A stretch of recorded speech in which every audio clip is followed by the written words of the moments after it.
twese turabizi ko bije ari nziza ntago aribwo bwa mbere ubyumvishije ndabizi neza ariko bipfira hehe kuba tuzi ko bije ari nziza ariko ikatunanira usanga icyambere tuba tutakoze iyo bije tutarafite nubwo nizo mbaraga zo kugenda kuyikora. Icya kabiri usanga hari igihe dukoresha bije z'abandi tukazikopera ugasanga ubuzima bwawe ntago bihuye. Hari impamvu eshatu zituma umuntu ashobora gukora bije ikamunanira. Muri ino video ndababwira imwe muri izo ngizo ariko ndababwira n'uburyo butatu ubwoko butatu bwa bije ushobora kuba wakoresha cyane cyane ugiye gutangira ibi bintu bya bije. Ngiye nitwa Fiona ikaza hanga kwitunga na Fiona tuganira ku mafaranga, uburyo amafaranga wayakora, uburyo wayabona, uburyo wayabyaza umusaruro. Ngiye ni umuekonomiste rero nkoresha uburyo bworoheje cyane kugira ngo ano ma principe ya economy twese tuyumve. Tugiye gutangira impamvu ya mbere ituma aya mabije adakora. Turabizi ko twese tureba TikTok, turabizi ko tureba ama YouTube atandukanye ariko usanga umuntu umwe ashobora kuza akavuga ngino bije n'uwikoresha noneho bizahita bikemuka.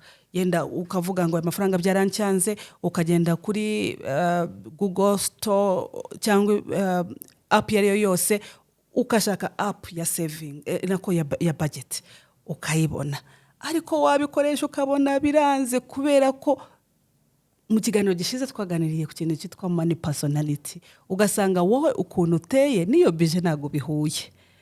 Ngiye gutangira rero kuri izi eshatu.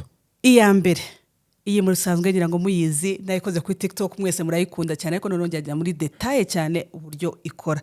Iya mbere ni cyo bita 50 30 20 50 30 20. Iyi ngiyi ikora gute? Ukuvuga ngo baravuga ngo umushahara wawe cyangwa amafaranga winjiza niyo waba winjiza amafaranga ukora ibiraka.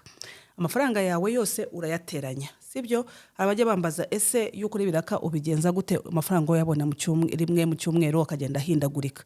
Ubwo uravuga ngo nibura amakeya ashoboka ya nyuma nshobora gukorera akaba ari ufatiraho. Ibyo umushahara byo birumvikana. Ugafata 50 y'ayo mafaranga ukayashira kuri bya bintu utabaho utabifite.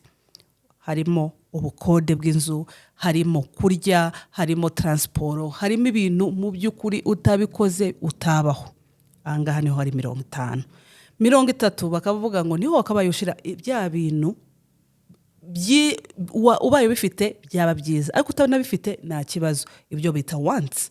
Ahangaha niho ushira ya fete ushaka kujyamo, niho ushira ya myenda ushaka kugura bya bintu byo kwinezeza. Namwe murabizi nago wakora amafaranga gusa utanezerwa nago bishoboka byakugora. Iya gatatu yingiye 20% ni hahandi ufata amafaranga yose ugafataho 20% wizigamira cyangwa ushora. Buri gihe bikaba bimeze gutyo. Nubwo ibingibi ari uko byifuzwa birumvikana ko kubera amafaranga dufite atandukanye hari igihe ukiburi hahandi aho bigoranye no kugira ngo niyo 100% biguhaze. Iyi mibare rero ugenda uyijera. Niba 50% ubukode ariho buva ubwo uravuga ngo reka 50% nyashyire mu bukode ya 50 ngene ngerageza kuyihindagurira ugasanga yenda 10% niyo ushize hahandi kwinezeza.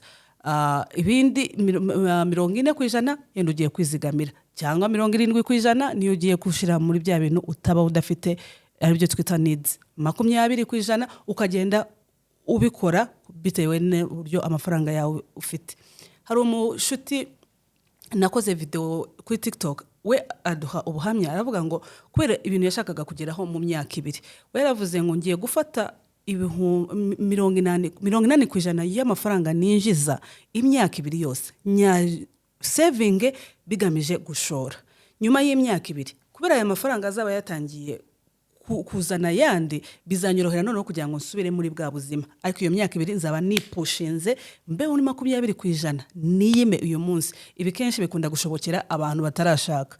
Niba uri umusore ukaburimo gukora cyangwa umukobwa ukaburimo gukora nta muntu wakwirukanye mu rugo ere gushaka kuguma mu rugo nta kibazo. Ayo twishiramo ngo ndashaka kugira ngo ngire independence ndashaka kugira independence ariko mushaka kumvikana n'ababyeyi ukavuga ngiye nzajya contributinga mu rugo ira hari icyumba hanze cyangwa hari uburyo ushobora kubaho utabangamiye nawe batakubangamiye bwanjye ayo mafaranga wakabaye ujya gukodesha cyangwa kwitekera kugira umukozi ukaba yashize ku ruhande ukatangira gushora iyo 80 ukaba muri 20 cyangwa 30%, ukaba wakwiha imyaka 2 ukavuga ngiye kubaka ubuzima bwanjye muri iyi myaka 2, nyuma y'imyaka 2 nzabigenza gute, nenda nzajya kubana n'abandi bashuti banjye kugira ngo nanone ubukode butaba bwinshi cyane. Ugomba gutekereza kuko cyane cyane yuri wenyine cyangwa ukiri mu ya myaka yo kuba ushobora gukora ibintu byoroheje nta muntu ubangamiye, niwo wakabaye ukora izi decisions. Ugasanga rimwe na rimwe ushobora kuba ufite amafaranga menshi cyane ukavuga ngo nkoresheje 50% y'umushahara wanjye nkayarya yose yari amafaranga menshi cyane, ukavuga ngo ngenze kuzajya nkoresha 20% kuri za needs zanjye, 20% yena muri once bya bintu ubaye ufite byaba byiza, ya 60% yose ukayashora bitewe n'amafaranga uko uyinjiza. Urumva ikiza cyayo birigufasha gusa kuba ufite imibare ugenderaho kugira ngo ubare bino bintu byoroheje. Iyo ni ya mbere. Iyi ngiyi iroroshye kugira ngo uyikoreshe na stress ifite kuko ni imibare gusa, aho ugenda uyitandukanya bitewe na uburyo amafaranga arimo kwinjira. Uburyo bwa kabiri ni ikintu cyitwa ngo pay yourself first. Mushobora kuba mwarumvishije abekonomiste, abafinancier babivuga. Bavuga ngo amafaranga ni uko yinjiza kose. Tangira utekereze ngo bitewe n'ikintu ushaka kugeraho, uvuge ngo 30% nzayashira mu kwizigamira kuganisha kugushora. Ayandi yose uko angana kose nzayakoresha uko mbyumva bitewe n'umunsi ukuntu umeze. Ibi ngibi bikunda gushobokera abantu bashaka kutangira kuba yenda atarafite budget. Nago watangira utari ufite budget na gatoya ngo utangire kwibesha ko uzakoresha ya budget iri strict ngo bigukundire, ariko ni uburyo bumwe ushobora gutangira kwimenyereza nibura kuba ushobora gushira amafaranga ku ruhande utabisanzwe ufite discipline yo kwizigamira. Ni ukuvuga ngo kwishura bwa mbere tugiye kubishyira muri saving. Mbere yuko kugira ikintu ukora, fata ayo mafaranga uyashire kuri banke cyangwa uyashire mu ahantu runaka. Twagiye tuvuga ibintu bitandukanye. Mu kiganiro gishize twakoranye na Diana twavuze ku bintu bya stocks na bonds, imigabane n'impapuro mpeshamwenda. Ushobora kuvuga ngo buri kwezi nzajya ngura share. Ubwo bwahora uburyo urimo gusavinga amafaranga yawe akaba arimo kubyara umusaruro.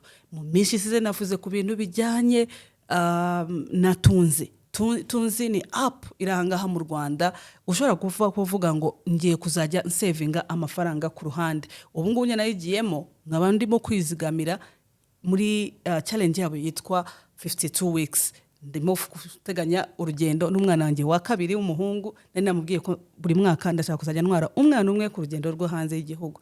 Ayo mafaranga ngenda nyashiraho na mafaranga atakubangamiye, ariko nyuma y'umwaka aba amaze kugwira bitewe n'ikintu ushaka kugeraho. Ushobora gushira saving yawe mu bintu byitwa R-Night.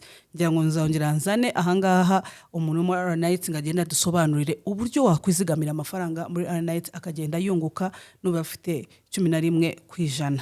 Urumva ubwo ni uburyo bwose ushobora kuvuga ngo ngiye gutangira kwihemba cyangwa kwizigamira none amafaranga yandi nyashire ku ruhande. Ubu buryo bworohera ku umuntu udakunda ibintu bitera stress, udakunda ibintu byanditse cyane bimutera stress. Ukavuga ngo amafaranga mubwo nkuyeho yo kwizigamira, ubwo nkuyeho yo gushora, nta kibazo amafaranga yandi nzayakoresha uko mbyumvesheje. Ahangaha ariko harimo agatego, ugomba kuyasavinga ahantu bitakoroheye kuyavanaho kubera ko butasanzwe umenyereye discipline yo gukoresha ino budget. Ushobora gusanga nubwo ya mafaranga uyizigamiye niba ari ahantu ushobora kushira kuvuga ngo ayo mafaranga nayashize kuri momo bikoroheye kuyakuraho, birumvikana ko nubundi uzagwa muri cyacyobo ukagenda ukakuramo ya mafaranga none ukavaho ukagera no mu madeni.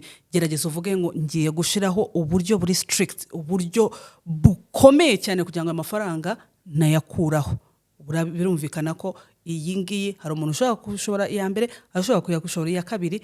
Iyi ngiye kubabwira iyindi ya gatatu yitwa ngo reverse budget. Iyi ngiyi baravuga ngo ubanza gukuraho amafaranga yo gusavinga. Iyi ya gatatu rero umaze kuba ushobora kuba umaze kwigira imbere bije utangiye kubyumva neza wakoresha ingiyi ya gatatu yitwa reverse budget. Ibi ngibi ukuntu bikora ni uko ugomba kuba ufite goal, ufite intego ushaka kugira ngo ugereho mu gihe runaka. Amafaranga yaza ukabanza ukavanaho ya mafaranga ushaka kugira ngo ugere kuri icyo kintu. Tuvuge ngo urashaka kugura ikibanza nyuma y'umwaka, ukavanaho percentage ni wowe uba warayisetinze bitewe na responsibility ufite n'amafaranga uburyo uyinjiza, uburyo ibintu utabaho udafite. Tuvuge ngo uvanye 100,000, ibyo 100,000 byavaho, iyindi nuza ya kabiri ugakuraho amafaranga ya bya bintu byose ukenera na buryo bwabaho udafite. Kwishura ubukode, kurya, aya mafaranga nayo ukayashira ku ruhande. Aya gatatu rero ukayakoresha uko ushaka kugira ngo nanone wumve udafite strictness nyinshi cyane.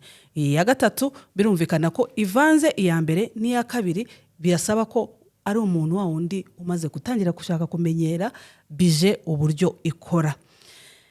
Hari uburyo 12 bwose bw'abantu bamaze gutangira gukoresha bije. Rero mvuzeho ubutatu muri video ziza mbere, nzavugaho ubundi buryo. Wowe wisanze muri izi ngizi ari he yakorohera? Ese niyihe wowe ukoresha ubona ikituma bije bikugora kuyikoresha ari iki?